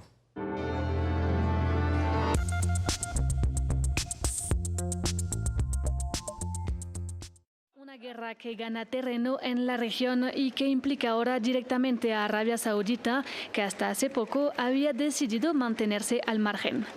Este martes, Washington y Riad atacaron conjuntamente al territorio iraquí, alcanzando posiciones de las fuerzas de movilización popular. Según el grupo, decenas de sus miembros murieron. Arabia Saudita acusa a estas milicias de atacar con drones a sus instalaciones petroleras. Las fuerzas de movilización popular o Hashd al-Shaabi reúnen a varias milicias financiadas parcialmente por el Estado iraquí y son en gran medida pro-iraníes.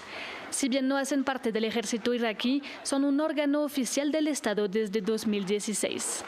Estados Unidos presiona a Irak desde hace años para que desarme sus milicias proiraníes, pero en el terreno, Hashd al-Shaabi, que cuenta con representantes políticos y sus propios recursos financieros, está ganando en autonomía en una región donde la pertenencia a un país es menos importante que la etnia o la religión.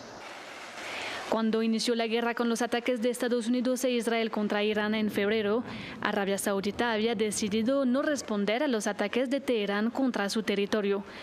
Pero su estrategia empezó a cambiar en julio cuando participó a la escalada con los hutíes de Yemen, un grupo también alineado con Irán, y decidió bombardear al puerto yemení de Hodeida. Arabia Saudita tiene uno de los ejércitos más potentes del mundo y destina el 7% de su PIB a su defensa. Su fuerza aérea y terrestre es altamente tecnológica y mayoritariamente de origen estadounidense, con sistemas de defensa THAAD o aviones F-15, por ejemplo. Sin embargo, teme un conflicto abierto con su vecino Irán, que podría tener consecuencias más allá de la escalada con Estados Unidos. Ahora, con el bloqueo hutí parcial del Mar Rojo y un conflicto abierto con milicias iraquíes, Riad se ha vuelto, a su pesar, uno de los actores principales del conflicto en la región. En 1956 ocurre algo interesante e importante en Egipto. En 1952, una junta de gobierno asume el poder y transforma la monarquía en república. Una de sus figuras claves, sin duda, es Gamal Abdel Nasser. Abdel Nasser definitivamente asume en 1956 hasta 1970, en septiembre, cuando le da un infarto y eso. En estos 14 o 15 años, Gamal Abdel Nasser era una de las figuras más importantes del mundo árabe. Una verborrea, un discurso muy nacionalista, se habla del pannacionalismo árabe. Todos los países árabes que son bastantes, se alinearon con este discurso. Pero había muchas fisuras en este discurso. En el 56 nacionaliza el petróleo y nacionaliza además de esto el canal de Suez. Eso implicaba el canal de Suez estaba en manos de los británicos y además de los franceses. Y dice, el canal de Suez es de nosotros. Y fue Egipto a través de los años, porque en el siglo XIX fue que se fundó, fue que puso los muertos y tiene el derecho de tener acceso al peaje, como cualquier peaje que conocemos, carreteras, marítimos, cantidad de cosas. Este video recrea desde hace prácticamente más de 70 años el conflicto que se desató entre Egipto y Gran Bretaña y Francia. Una derrota que se transforma posteriormente en triunfo porque entra Estados Unidos, paradójicamente, en alianza con la Unión Soviética y le salva el pellejo y apoyan a Nasser. Vamos a recrear este interesante video que todavía está en la memoria colectiva de los países árabes. Es 26 de julio de 1956 y la plaza Mohamed Ali de Alejandría está abarrotada. Los egipcios escuchan muy atentos las palabras de su presidente, en especial las que anuncian que en ese mismo instante el canal de Suez acaba de ser nacionalizado. Aquella decisión trajo consigo una profunda crisis e incluso un breve conflicto militar, pero sobre todo transformó para siempre el equilibrio de poder en el mundo y puso en evidencia el fin del poderío colonial de Reino Unido y Francia. Igual que vemos ahora con el estrecho de Hormuz, los pasos estratégicos siempre fueron un instrumento de poder. ¿Pero qué fue exactamente la crisis de Suez y cómo se resolvió? Para entenderlo hay que echar la vista atrás, exactamente a 1869, cuando Egipto formaba parte del Imperio Otomano. Fue entonces cuando se inauguró el Canal de Suez. Estos 193 kilómetros de vía navegable artificial permitieron conectar el mar Mediterráneo con el mar Rojo. Una enorme obra de ingeniería que transformó el comercio y permitió navegar desde Europa hasta Asia sin tener que rodear África. La construcción del canal fue dirigida por el diplomático francés Ferdinand de Lesseps y duró 10 años, durante los que murieron miles de trabajadores egipcios. Y el control y la gestión quedaron en manos de la llamada Compañía Universal del Canal Marítimo de Suez, una empresa privada con mayoría de inversores franceses, aunque al principio casi la mitad de las acciones estaban en manos del Estado egipcio. Sin embargo, este tuvo que vender su porcentaje debido a las enormes deudas que tenía, y el comprador fue el gobierno británico. Reino Unido vio entonces cómo el canal se convirtió en una conexión clave con sus colonias, especialmente con India. Desde entonces el estatus de Egipto siguió cambiando. Fue durante unas décadas un protectorado británico y más tarde se independizó formalmente, aunque Londres siguió controlando el canal de Suez. En 1952 se produjo una revolución que derrocó al rey egipcio y se convirtió en una república. Y el nuevo presidente fue Gamal Abdel Nasser, quien se mostró muy decidido a acabar con la influencia extranjera, especialmente en el canal de Suez. Nasser decidió nacionalizar la compañía que dirigía el canal. La excusa es que necesitaba los fondos necesarios para financiar el gran proyecto de la represa de Asuán. En un principio Estados Unidos y Reino Unido lo iban a financiar, pero se echaron atrás alegando que Egipto se había acercado a la Unión Soviética, su gran enemigo en la Guerra Fría. En su largo discurso, Nasser dejó frases como esta: Desde hoy serán egipcios, como nosotros, los que dirigirán la compañía del canal, los que utilizarán sus diferentes instalaciones y los que administrarán la navegación en el canal, en la tierra de Egipto. Como era previsible, la reacción fue inmediata por parte de Reino Unido y de Francia. Recordemos que este último era el otro gran inversor. La nacionalización era para ellos una amenaza directa contra sus intereses económicos y estratégicos. Primero se celebró en Londres la llamada Conferencia de Suez, en la que participaron 22 países. En ella se pidió que el canal pasara a control internacional, pero Egipto no aceptó. Y fue entonces cuando británicos y franceses diseñaron una estrategia junto a Israel. Israel tenía sus propios motivos para querer intervenir.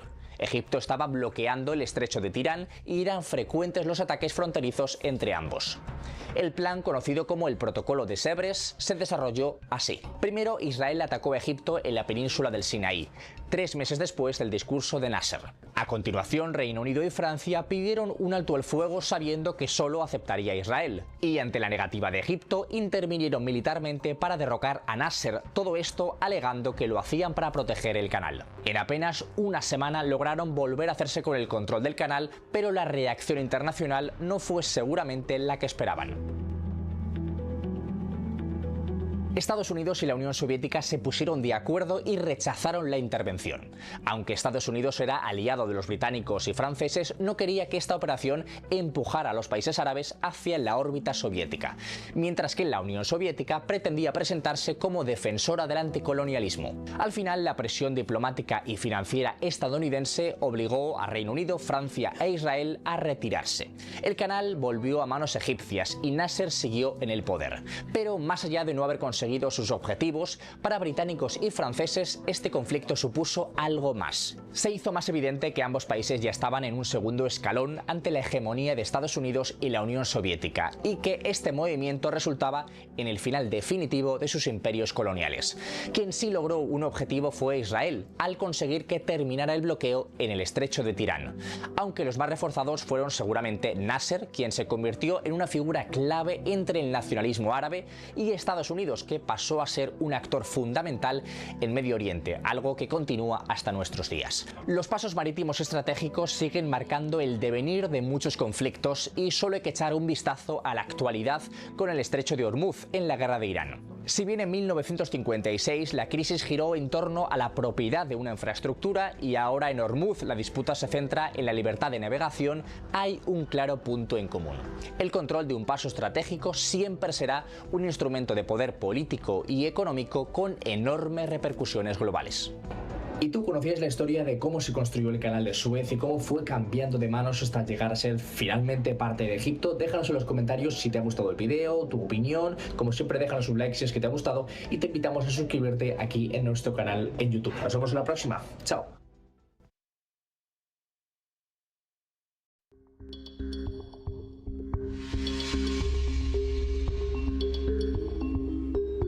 عكار بليه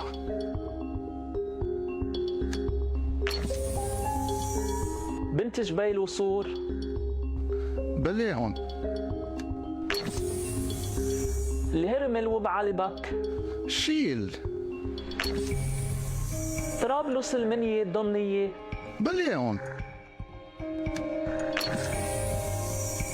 مرجعيون صيدا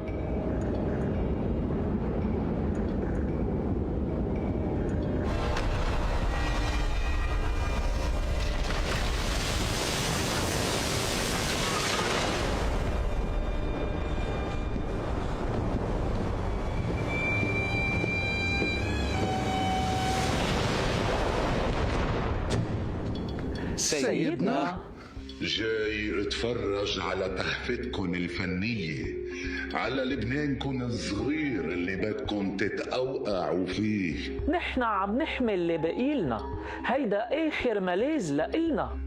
آخر ملاذ؟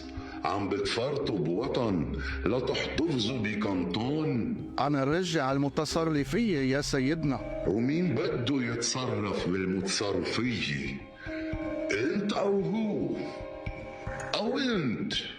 ما تفرق، المهم انه نحن اللي بنشبه بعضنا نعيش مع بعضنا. عم نصلح غلطتك يا سيدنا، شو كان بدك بهالشغله؟ ليش شو ضميتلنا الشمال والبقاع والجنوب على جبلنا؟ منيسهم ما بيشبهونا. تركنا حاكمين حالنا بحالنا. حاكمين حالكم ضد حالكم. من يوسف بيك كرم ومجيد شهاب لليوم، كل ما كنتوا تنزركوا بهالمتصرفية كنتوا توزعوا ورود على بعضكن أو خناجر وبواريد ومدافع وتوابيت.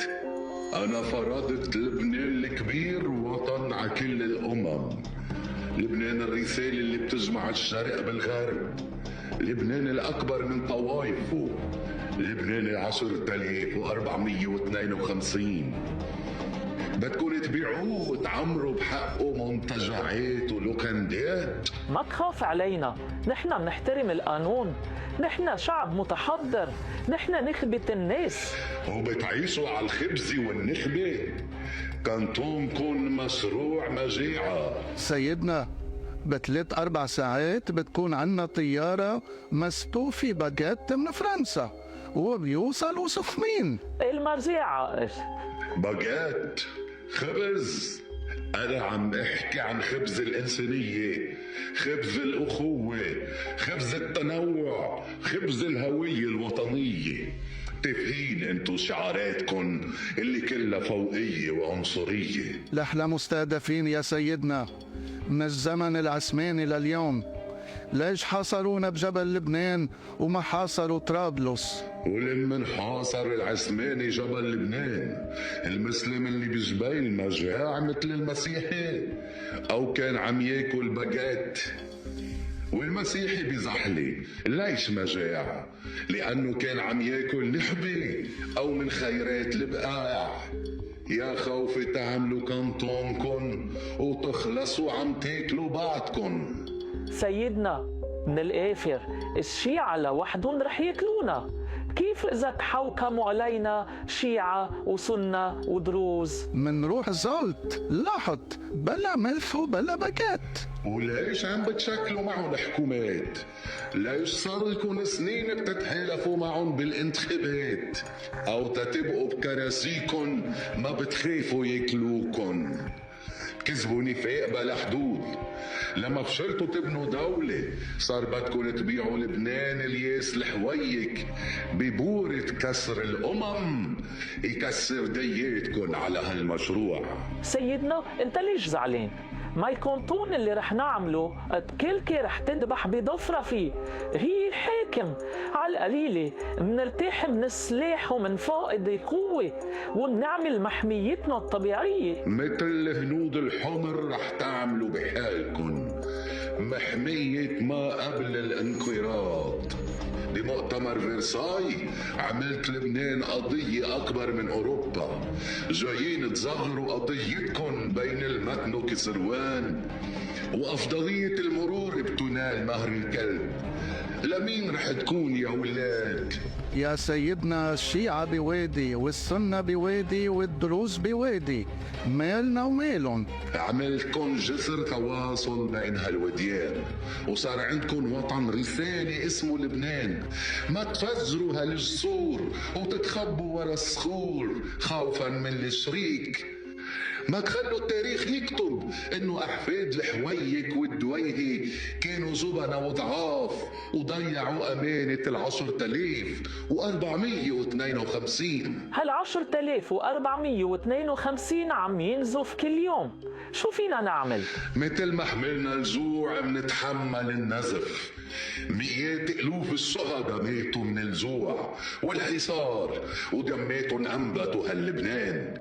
ممنوع على سياسيين مراهقين وحاقدين وتابعين يدمروه. مش عم ندمروا يا سيدنا، عم نشحلوا. الوردة إذا شحلتها بتجوهر أكتر. قلب سيدنا قرب قرود حدنا تنفرجيك هالخريطة قديش رح تصير حلوة. هيدو هيك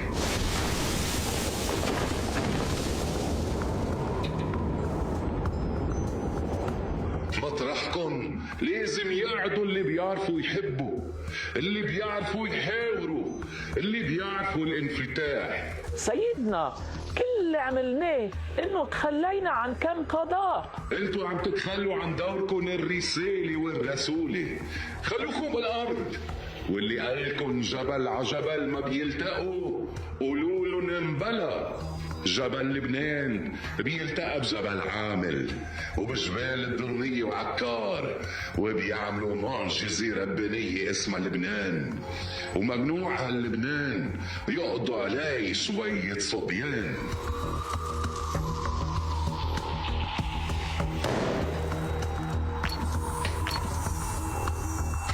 هيدا الوطن وقف للرب، لا بقى تمدوا ايديكن عليه. وانت ليش ساكت؟ إذا هلأ ما حكيت أيمتى بتحكي؟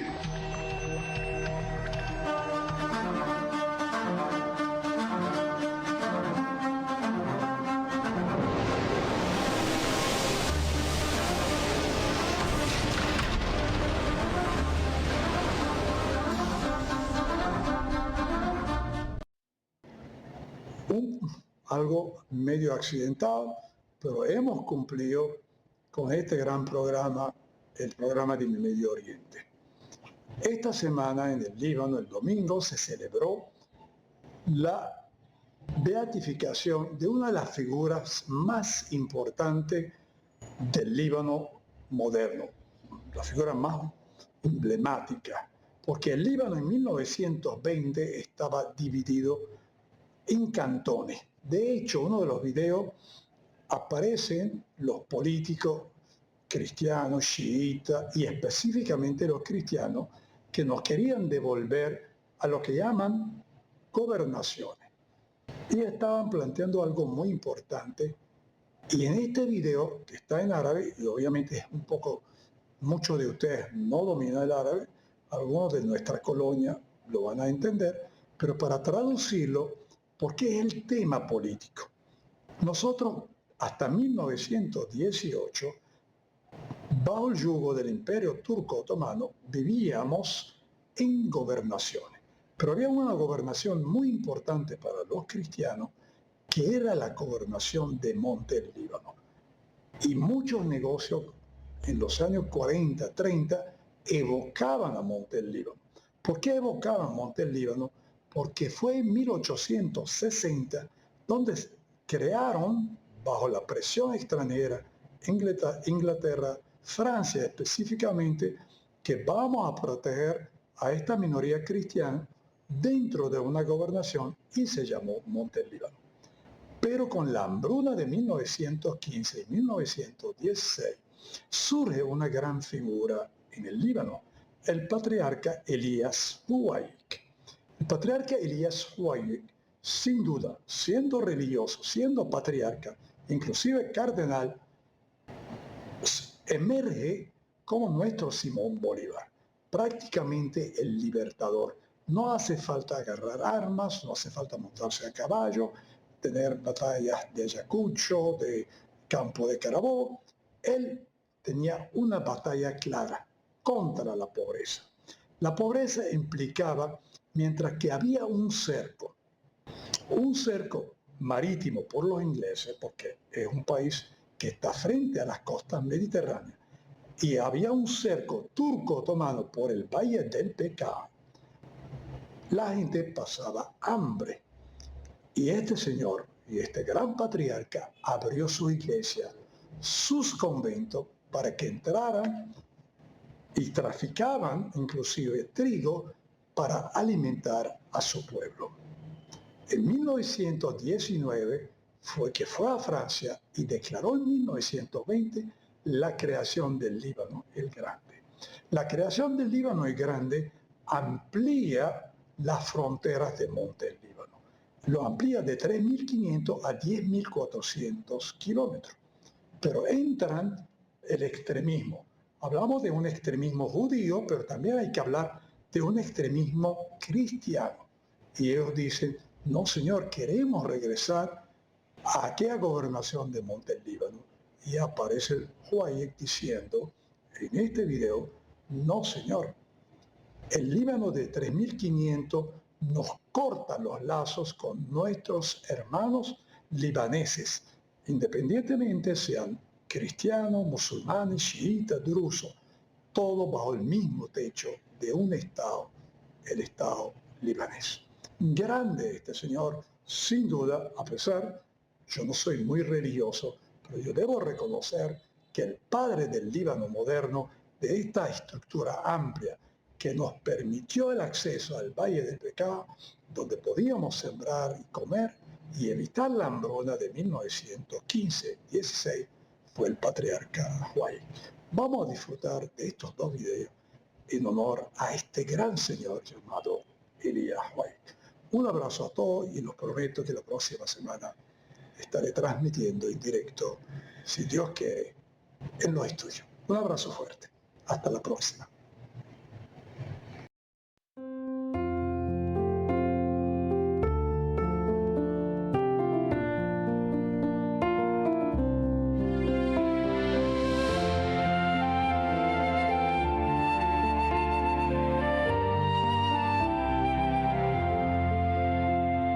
صلاتك الشفاعة ومن الله التدبير ورديتك الزهد وإنجيلك الضمير كنت صوت المظلوم وكنت خبز الفقير شفيعنا الحويك المؤسس القدير لكنيستي معروف أنت الفخر والخفير تسطع كالشمس في العالم للنور سفير تسطع كالشمس في العالم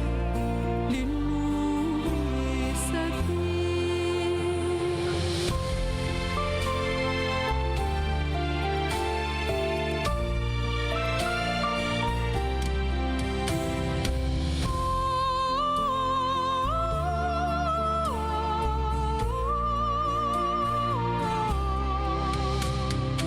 عائلة مقدسة بفضائل الإيمان ومن سفر المحبة أهديتها الحنان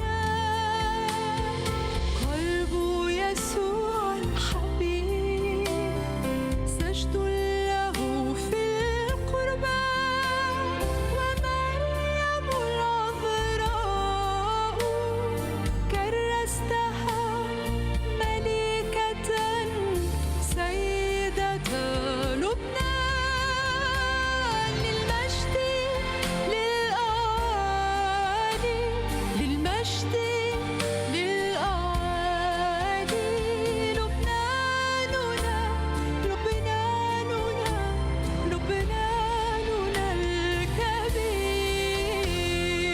الكبير شفيعنا الحوير المؤسس القدير لكنيستي معروف أنت الفخر والخفير تسطع كالشمس في العالم للنور سفير تسطع كالشمس في العالم للنور سفير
El siguiente programa fue presentado a nombre de